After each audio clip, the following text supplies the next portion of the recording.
ভোর রাতে মুষলধারা বৃষ্টি, জলবন্দী বসিরহাট ও টাকির বেশ কয়েকটি ওয়ার্ড।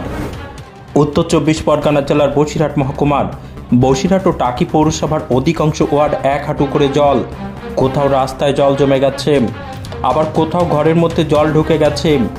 এর মধ্যে দিয়েই বেড়েছে সাপের উপদ্রব। বসিরহাট 8, 9, 17, 18, 19 সহ বেশ কয়েকটি ওয়ার্ড জলবন্দী হয়েছে। পাশাপাশি টাকি পৌরসভার 5, 6, 7, 14, 15 এই ওয়ার্ডগুলো জলমগ্ন হয়ে পড়েছে। এতটাই দুর্ভোগ যে ঘর থেকে বের হতে পারছেন না সাধারণ মানুষজন। লাগাতার কয়েক ঘন্টা বৃষ্টির ফলে দুটি পৌরসভার অধিকাংশ ওয়ার্ড জলছবি দেখা যাচ্ছে। সকাল থেকে পৌরসভার কর্মীরা নিকাশি সচল করতে লেগে পড়েছে। এতটাই বৃষ্টি হয়েছে যার কারণে সময় লাগছে অনেকটাই। এমএস নিউজ বাংলা চ্যানেলের পরবর্তী খবর সবার আগে পেতে ইউটিউবে চ্যানেলটি সাবস্ক্রাইব করুন, ফেসবুক পেজ ফলো করুন, ফলো বাটন ক্লিক করুন, সেই সঙ্গে খবরটি ফেসবুকে প্রচুর পরিমাণে শেয়ার করুন। ভোরের থেকে বৃষ্টিতে সারা ওয়ার্ডটা পুরো জলের তলায় একদম বলা যায়। এর মেন সমস্যা হচ্ছে ড্রেনের সংস্কার। ড্রেন সংস্কার না হওয়া পর্যন্ত কোনোদিন এই সমস্যা থেকে আমরা মুক্তি পাবো।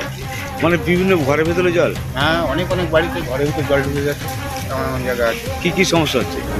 সমস্যা বলতে কি, সারা রাস্তায় জল, ঘরের ভিতরে জল, অনেকের বাড়িতে রাস্তায় উঠোনে জল, এরকম পরিস্থিতি সবারই আছে। এই যে রাস্তাঘাটে জল জমে গেছে, আমার বাড়ির ভিতরেও জল জমে গেছে। দেখুন, এক হাঁটু জলের মধ্যে দাঁড়িয়ে রয়েছে। ঘরের ভিতরে জল ঢুকে গেছে, আমরা চা করে খাওয়ারও জায়গাটা নেই, এরকম পরিস্থিতি। ড্রেন দিয়ে জল ছুটছে না, উল্টো জল অন্যদিকের জল এবং ঘরের ভিতরে ঢুকে যাচ্ছে। এতে খুব সমস্যার মধ্যে থাকা হচ্ছে। হ্যাঁ, এই সমস্যাগুলো যদি একটু সমাধান করে দেন ওনারা, আমরা মনে হয় একটু শান্তিতে লাভ করতে পারি। আপনারা কি সমস্যার মধ্যে পড়ছেন? আগে সমস্যার মধ্যে পড়ছি, জল, ড্রেন পরিষ্কার নেই, ড্রেনে জল যাচ্ছে না, রাস্তাঘাটে জল, রাস্তা উঁচু হয়ে গেছে, ঘরে জল জমে যাচ্ছে, উঠোনে জল জমে যাচ্ছে। এই তো আমরা উঠোনে দাঁড়িয়ে রয়েছি একাকি জলের উপরে।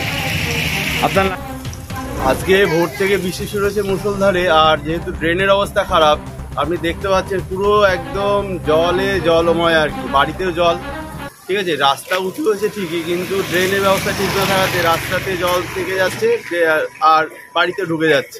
মানে কোন নম্বর? 8 নম্বর আর 9 নম্বর ওয়ার্ড। এটা হচ্ছে বিজয় দাস রোড, এদিকে 8 নম্বর, এদিকে 9 নম্বর। একদম জল যন্ত্রণা আপনি দেখতে পাবেন, প্রতিটা বাড়ি একদম ভুগছে, ভীষণভাবে ভুগছে। এর থেকে নিষ্কৃতি চাই আমরা। দেখুন, যেভাবে করলে পৌরসভা বা কর্তৃপক্ষ করতে পারবে, আমরা খুব খুশি হব, মানে সুখী হব এক কথায় বলতে গেলে।